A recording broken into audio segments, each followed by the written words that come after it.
नमस्कार। कहानी संग्रह में हमारे सभी दर्शकों का हार्दिक स्वागत है। दर्शकों, आज हम आपको इस वीडियो के माध्यम से परम पुनीत सोमनाथ ज्योतिर्लिंग की कथा सुनाएंगे। इस कथा को सुनने सुनाने से भगवान भोलेनाथ की कृपा से प्रत्येक कार्य बिना विघ्न के पूर्ण हो जाते हैं।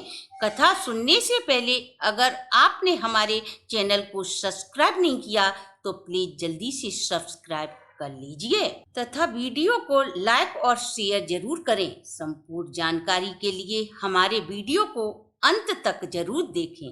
पौराणिक कथा के अनुसार दक्ष प्रजापति ने अपनी 27 कन्याओं का विवाह चंद्रमा के साथ कर दिया। दक्ष प्रजापति की बड़ी कन्या का नाम अश्विनी था और सबसे छोटी कन्या का नाम रोहिणी था। चंद्रमा दक्ष प्रजापति की कन्याओं से विवाह करके काफी खुश थे, लेकिन चंद्रमा का सबसे अधिक प्रेम रोहिणी से था। इस बात से दक्ष प्रजापति की अन्य कन्याएं दुखी रहती थीं। उन्होंने यह बात अपने पिता दक्ष को बताई।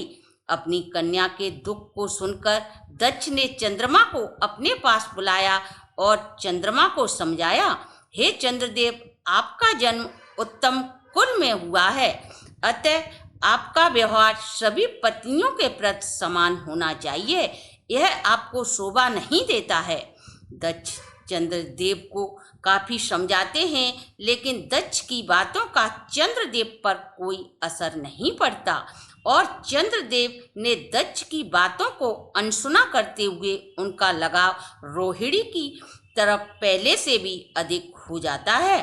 अब तो दक्ष की सभी कन्याएं बहुत दुखी होती हैं और वह अपने पिता के पास चली आती हैं और उन्होंने अपने पिता को सारी बातें बताई। पिता दक्ष से कहीं और उन्होंने अपने पिता से आकर अपने पति की सारी बातें कहीं। अब तो दक्ष को चंद्रदेव पर बहुत गुस्सा आया और स्वयं चंद्रदेव के पास आए और बोले, मैं अत्यधिक दीनता पूर्वक तुम्हें समझा कर गया था, लेकिन तुमने मेरी बात पर कोई ध्यान नहीं देकर मेरा अपमान किया है। अतः मैं तुम्हें श्राप देता हूँ। तुम्हारी जिस सुंदरता को देखकर मेरी पुत्रियां तुम पर मोहित हैं, तुम्हारा यह तेज क्षीण हो जाए और तुम क्षय रोग से ग्रस्त हो जाओ। श्राप के कारण चंद्रमा मलिन हो गया और वह ऋषि वशिष्ठ और देवराज इंद्र आदि को साथ लेकर ब्रह्मा जी के पास पहुंचे और ब्रह्मा जी को संपूर्ण घटना से अवगत कराया। ब्रह्मा जी ने कहा, इस विषय में मैं आपकी कोई सहायता नहीं कर सकता। हाँ, एक उपाय अवश्य है मेरे पास। यदि चंद्रमा प्रभास नामक तीर्थ जाकर भगवान भोलेनाथ को प्रसन्न करने के लिए महामृत्युंजय मंत्र का जाप करें तो प्रसन्न होकर भगवान भोलेनाथ तुम्हें ठीक कर देंगे। यही एकमात्र उपाय है। आप भगवान भोलेनाथ को प्रसन्न करो। भगवान भोलेनाथ को प्रणाम कर सभी देवता चंद्रमा को साथ लेकर प्रभास क्षेत्र पहुंचे और गंगा, सरस्वती आदि तीर्थों का आवाहन कर महामृत्युंजय जाप का पाठ कर भगवान भोलेनाथ का पूजन किया।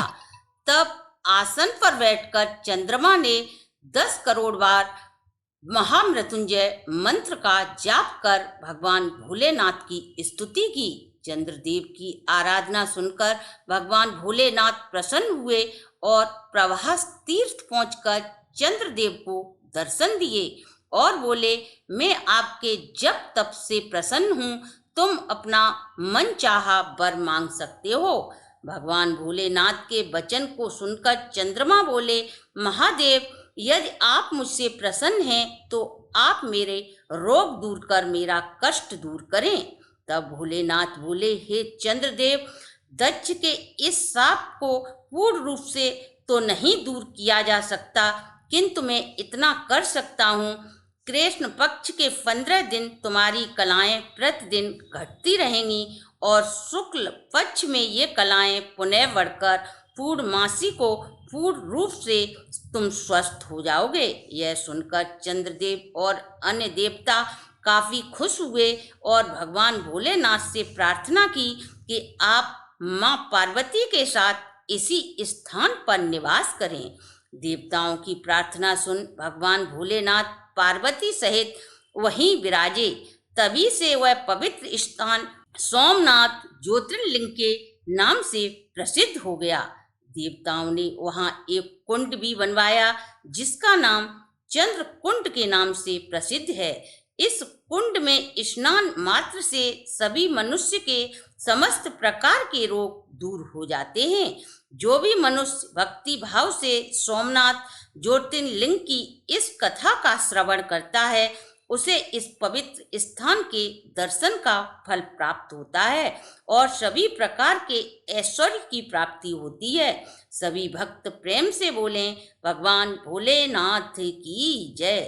दर्शकों, आप पर भगवान भोलेनाथ की सदा कृपा बनी रहे और आपका घर आंगन खुशियों से सदा महकता रहे। तो कैसी लगी दर्शकों हमारी ये वीडियो? अगर आपको हमारी वीडियो पसंद आई हो तो लाइक एंड शेयर करें और यदि आपने हमारे चैनल को अभी तक सब्सक्राइब नहीं किया तो सब्सक्राइब करें, बेल आइकन को प्रेस करें जिससे हमारी नई वीडियो की जानकारी सबसे पहले आपको प्राप्त हो सके।